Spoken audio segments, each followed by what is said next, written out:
I said, I'm Dr. John Stenberg. This is my lovely wife, Elizabeth.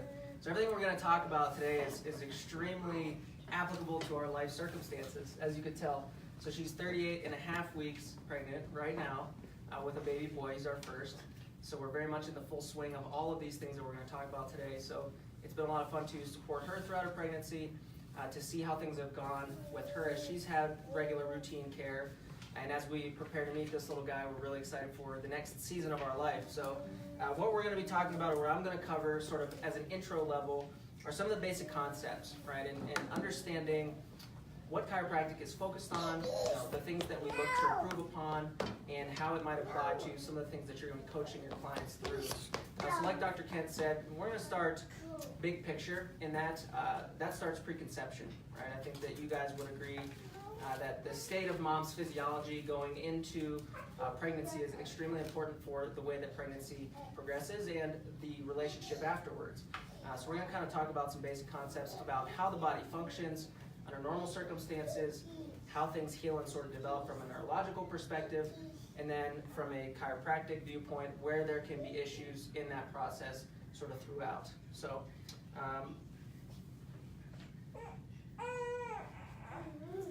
all right, so we have this saying in chiropractic, and the first part of it is that nature needs no help, right? So we're going to start from a viewpoint that the body is a self-healing, self-regulating organism. It knows what it needs, and it's always striving to adapt to its environment. Does that sound fair? I think, when you think about the process of conception, right? So this is in delivery and normal fetal development. This is a 20-week-old cytoscope shot. There's I think a Swedish artist who's done a lot of different photography of fetal development. There's an intelligence there, right? I mean, that is a system that is developing on its own, not under the direction of a chiropractor or a doctor or anyone else. Those two cells unite, they start to divide, they develop, and over the process of 9 months, an entire human baby is formed, right? A living, breathing system that is, full of coordinated function. So that's a highly intelligent process, right? And in chiropractic, we really respect and honor and work to facilitate the intelligence of the body because it's always striving for its best interest, right?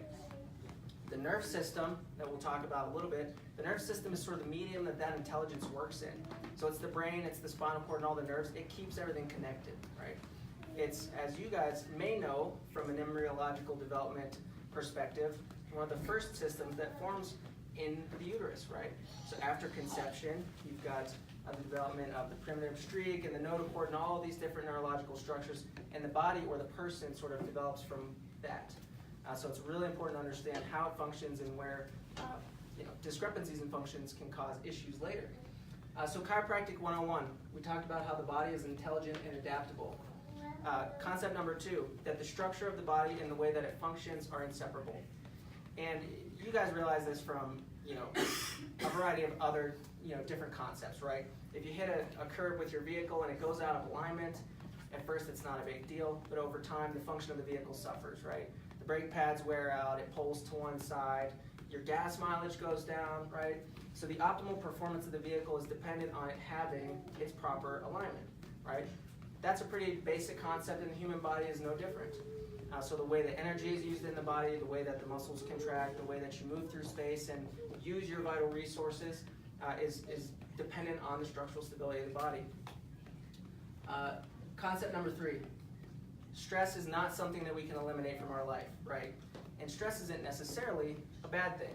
Stress that your body's not able to adapt to is a bad thing.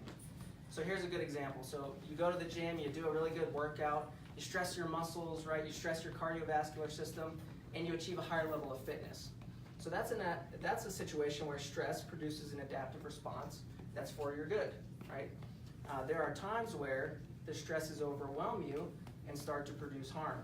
So that level of adaptability is what makes the difference between good stress in your life and stress that is harmful. So keeping the body in a state of optimal adaptability so that it's processing all of its stressors and meeting the demands of your lifestyle, that is a primary concept within chiropractic from a neurological perspective. So stress vulnerability is the term that I like to use to explain that situation. If you're vulnerable to stress, you're more likely to experience the negative side effects of stress, right? Why are some people able to take a lot more than others? Do you ever notice, we're in cold and flu season, did you ever notice how some people in the same family don't get the flu and others do? There's differences in adaptability there. There's differences in how the body can process stress. So that's something that we're supremely interested in supporting from a chiropractic perspective. So stress vulnerability equals decreased health, and over time, the onset of symptoms, right? Whether it's a latching difficulty, whether it's colic, whether it's back pain in pregnancy, whether it's chronic allergies and asthma and other functional problems after the fact, these are all signs that the body's not doing a good job of adapting to its changing internal and external environment. Everybody with me up to that point? Sound good? All right. So the second half of this quote, nature needs no help, just no interference, right? So if we can facilitate the body's ability to heal itself, to maintain a high level of adaptability in an always changing environment, if we can support that from a structural perspective and a neurological perspective, then nature does what nature does, and it's always strive towards a higher level of organization and functioning. So with that in mind, nature needs no help, just no interference. We're always seeking to support the health potential of the body, right? A few concepts related to that that'll be important as we talk about how to apply chiropractic care at different points in life. The nervous system is the master control system of the body, right? So your brain and your spinal cord and all your nerves, they run the show. It controls all functions, both conscious and unconscious. So if you decide that you want to reach up and pick up the remote, the brain sends the signal to the arm does the work. But there are also unconscious functions that you don't have to think about that are always happening in perfect balance. So you think about temperature regulation, you think about your heartbeat, you think about breathing. Now these are all things that you don't have to consciously control, but your body knows how to appropriately time those events in a perfect sequence just so that you can get through the day, right? It's actually really amazing if you think about the millions of chemical processes that happen in very delicate balance without you ever having to give it a second thought. Where we do start to give it a second thought is when those things become out of balance, right? Whether it's from a hormonal perspective, from an energy perspective and fatigue and those sorts of things, any departure away from normal physiology is where we start to have problems, and problems are related to symptoms, and symptoms tell us that something's not right? So that's when we need to start to look for solutions. Structural imbalances or stresses about the spine interfere with nerve system function. Like you said, structure and function are intimately related.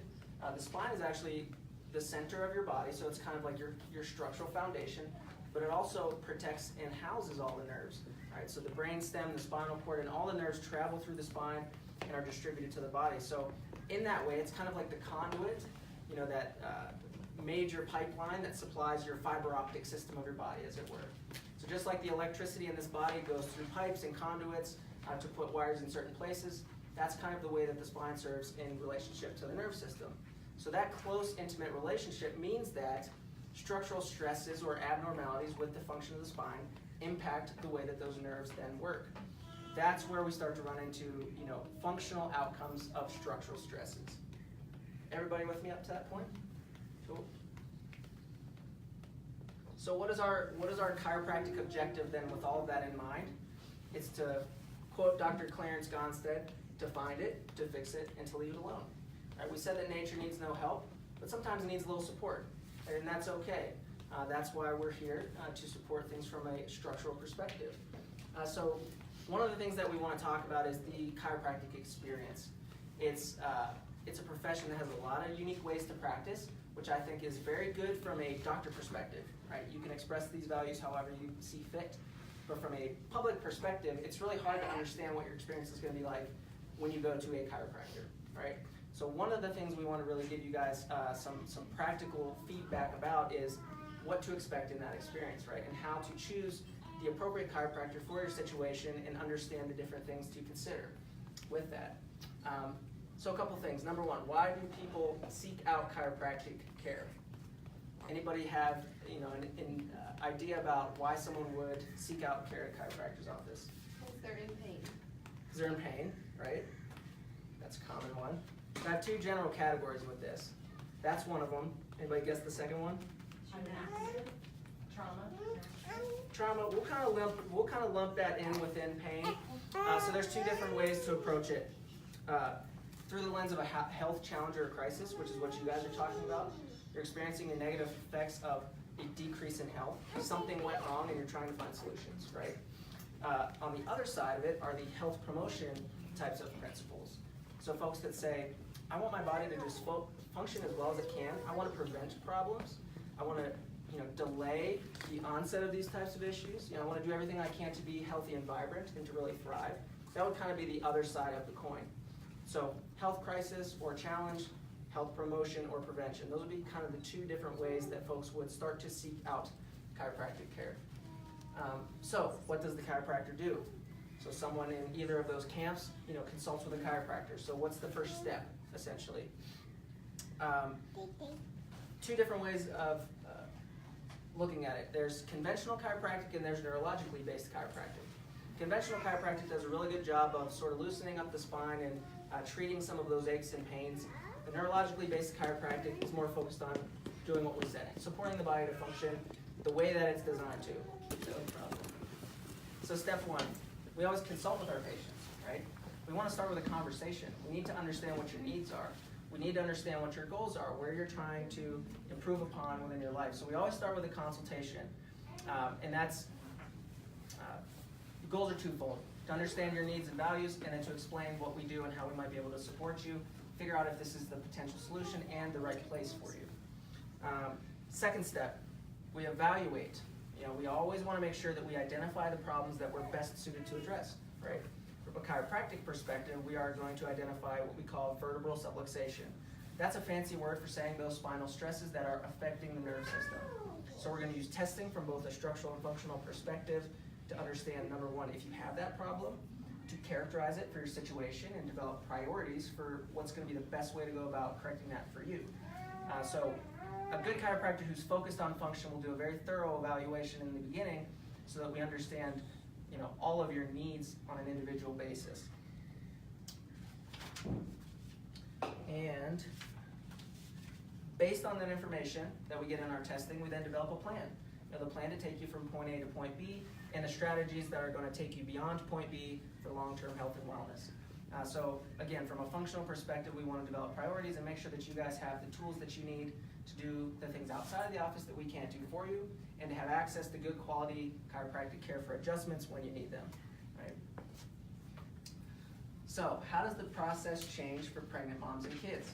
That's going to be specific to some of the technical aspects that I think Drs. Kent, Josh, and Taylor are going to discuss, but I really wanted you guys to have the overarching perspective as we talk about some of those technical details. Because the delivery of the technical details has everything to do with the things that we've talked about already. How do we impact the function of the nerve system? How do we support the body in healing and functioning at its best? And how do we safely and effectively identify problems that, as chiropractors, we can improve upon reproducibly? So I think without further ado, we will